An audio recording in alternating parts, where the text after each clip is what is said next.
والعاقبة للمتقين، والصلاة والسلام على أشرف الأنبياء وإمام المرسلين وعلى آله وأصحابه وأهل بيته أجمعين. أما بعد، فأعوذ بالله من الشيطان الرجيم. بسم الله الرحمن الرحيم. إن هذا القرآن يهدي للتي هي أقوم. وقال تعالى: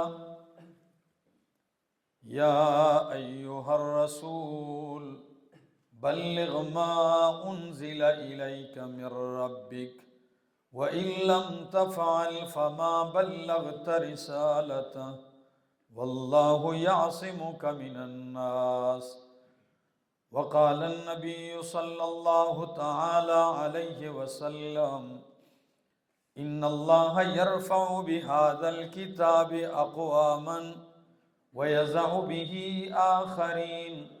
وقال عليه الصلاة والسلام: خيركم من تعلم القرآن وعلمه.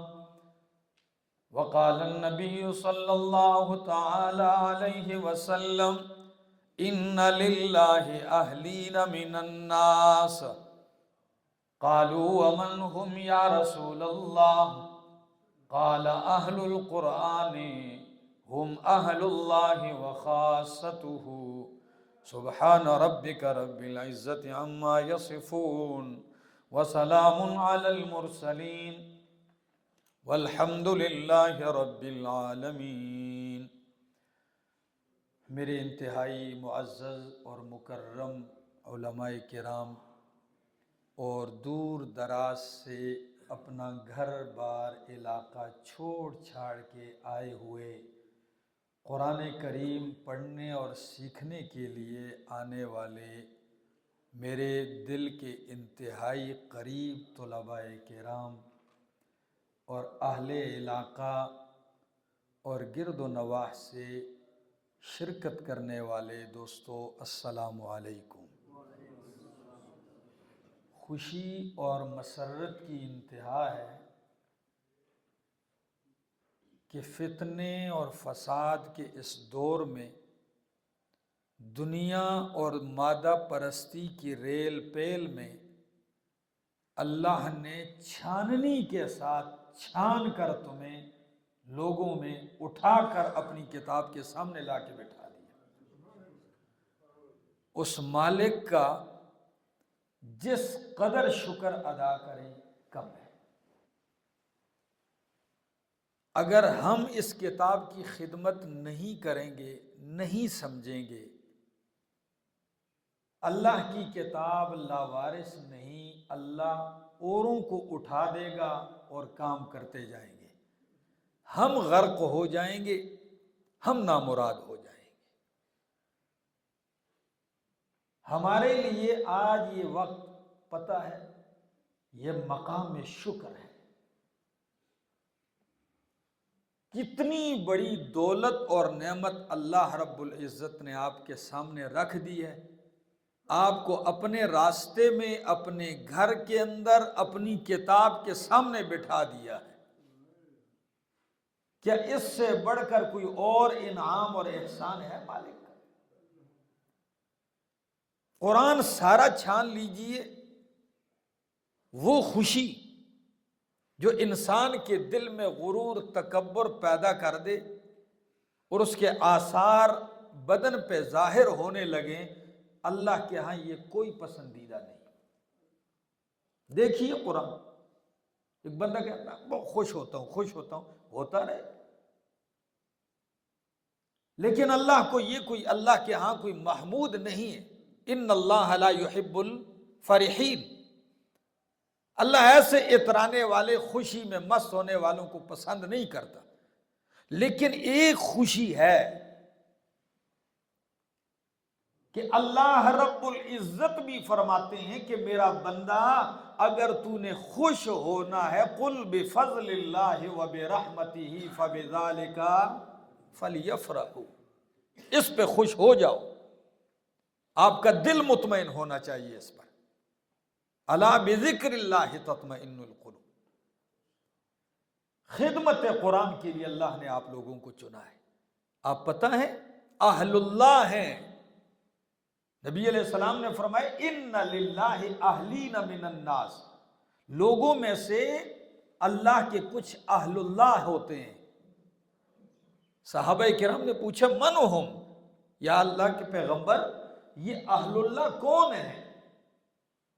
دنیا پہچان کرنا چاہتی ہے۔ فرمایا اہل القرآن ہم اہل اللہ و خاصۃ، قرآن والے ہی اللہ کے اہل ہیں اور اللہ کے خاص ہیں۔ کچھ تو ہے، کیوں خاص نہ ہو؟ یہ اللہ کا کلام ہے، اللہ کی صفت ہے، غیر مخلوق، غیر حادث، غیر فانی، جس کے سامنے اللہ نے تمہیں بٹھایا۔ ایک مختصر سی گفتگو کرتا ہوں۔ میں نے قرآن کریم کی اس آیت پہ جب نظر ڈالا، سورۃ اعراف آیت نمبر 166، قرآن اس میں اللہ اپنے پیغمبر موسیٰ علیہ السلام سے کہتے ہیں قال یا موسیٰ انی اصطفیتک علی الناس برسالاتی وبکلامی فخذ ما آتیتک وَكُن مِّنَ الشَّاكِرِينَ۔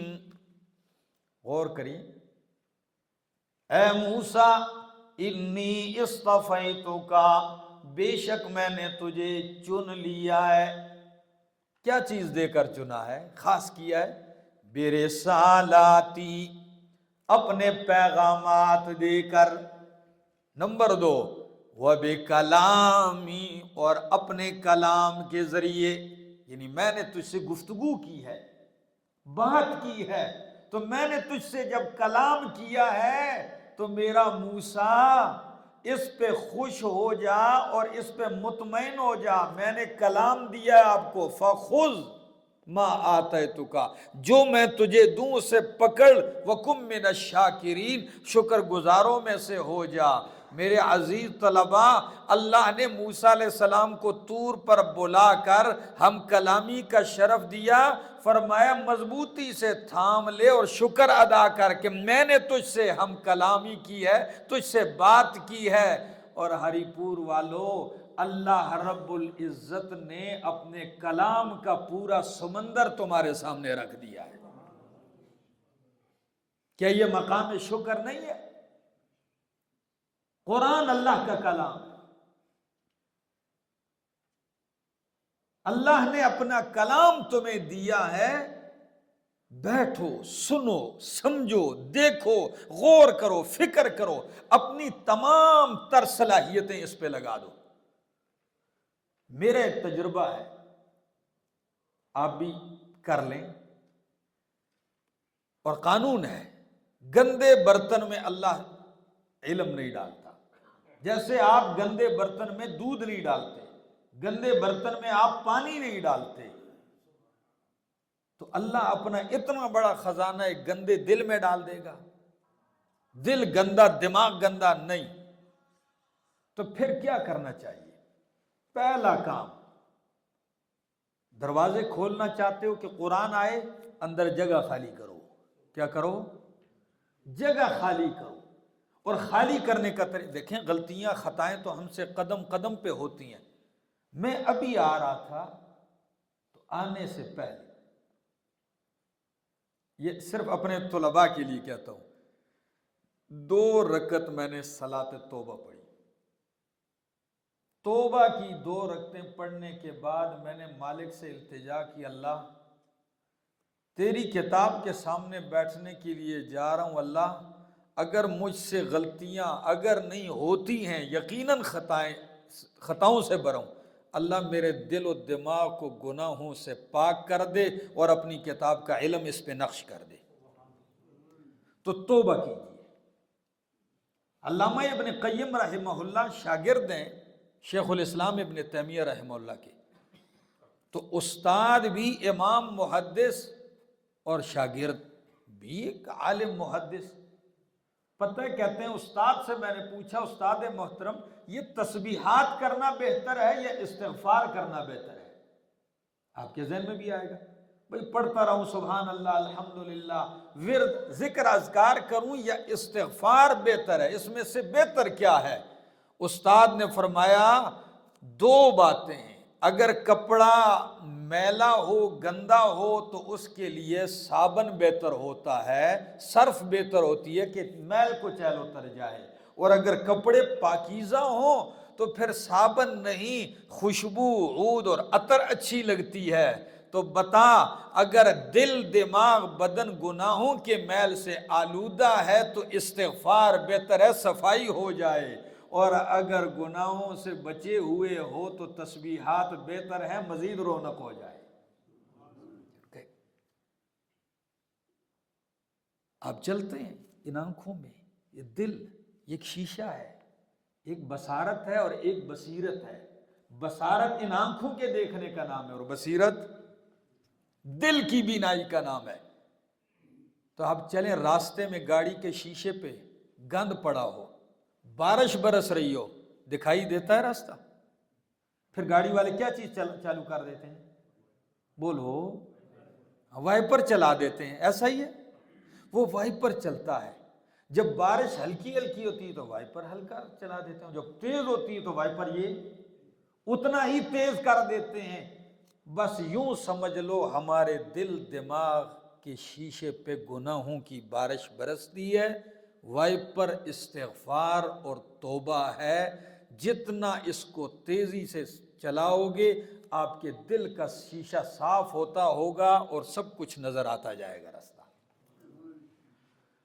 پتہ ہے شاہ ولی اللہ محدث دہلوی رحمہ اللہ، ہماری جتنی بھی یہاں پاکستان ہو ہندوستان ہو یہ جتنے بھی علاقے ہیں یہاں سند حدیث بھی شاہ ولی اللہ تک پہنچتی ہے اور سند تفسیر بھی شاہ ولی اللہ محدث دہلوی رحمہ اللہ تک پہنچتی ہے. جس زمانے میں انہوں نے آنکھ کھولی شرک بدعت ایسی حالت بنی ہوئی تو انہوں نے دیکھا کہ لوگ برباد ہیں تو اس وقت مجھ پر کیا واجب ہے کہ میں کیا کروں. سرکاری زبان دفتری زبان اس وقت جو تھی حکومت میں وہ فارسی تھی. تو انہوں نے کہا وہ ایک ہی چیز ہے، وہ کیا ہے کہ میں اس وقت اس جہالت میں ڈوبی ہوئی قوم کے لیے اللہ کی کتاب کی تفسیر لکھ دوں. تو انہوں نے تفسیر لکھی، ترجمہ مختصر تفسیر، انتہائی حاشیے میں صرف اشارہ ہے، باقی فارسی زبان میں ترجمہ ہے جس کا نام ہے فتح الرحمن. کیا نام ہے؟ فتح الرحمن. یہ انہوں نے لکھی ہے. اب ذرا دیکھیے فتح الرحمن لکھی جب مارکیٹ میں کتاب آتی ہے فارسی، اب فارسی لوگوں کی زبان ہے. او بادشاہ کو پتہ چلا، بادشاہ شیعہ تھا، نجف علی خان نام تھا اس کا. بادشاہ کو پتہ چلا کہ یہ تو قرآن کا ترجمہ ہو گیا تو جو گمراہیاں میں نے پھیلائی ہیں یہ کہاں جائیں گی. بادشاہ نے قرآن کی خدمت کے جرم میں گرفتار کیا اور کلائیاں توڑ دی، دونوں ہاتھوں کی، دونوں ہاتھوں کی کلائیاں توڑ دی. کیا خیال ہے آسان کام ہے؟ نہیں بھائی، دنیا کے لیے سب کے پاس وقت ہے، اس کتاب کو کھولنا پڑے گا. بند تو یہ پڑی ہوئی ہے، پورے پاکستان میں رپھڑ بنا ہوا ہے. 2 دن نیٹ بند ہوا، ہلچل مچی ہوئی دنیا میں، صرف 2 دن انٹرنیٹ بند ہوا، ملک ہل گیا، بوڑھے جوان نیٹ بند ہو گئے، گڑبڑ ہو گئی ہوگی. نیٹ اس لیے بند ہوا ہے، کیا ہو گئی ہوگی؟ گڑبڑ ہو گئی ہوگی. او بھائی قرآن اتنے عرصے سے بند ہے، عقیدوں میں گڑبڑ نہیں ہوگی؟ جی رب کی کتاب بند پڑی ہوگی تو لوگ تباہ نہیں ہوں گے، برباد نہیں ہوں گے، غرق نہیں ہوں گے؟ اور قربان جاؤں قرآن کی خدمت کرنے والے شاہ ولی اللہ محدث دہلوی رحمہ اللہ جب وفات پاتے ہیں تو قرآن کی یہ آیت زبان پر ہے، اعدلوا هو اقرب للتقوی، اعدلوا هو اقرب للتقوی. لوگوں انصاف کرو اس لیے کہ انصاف تقوی کے زیادہ قریب ہے.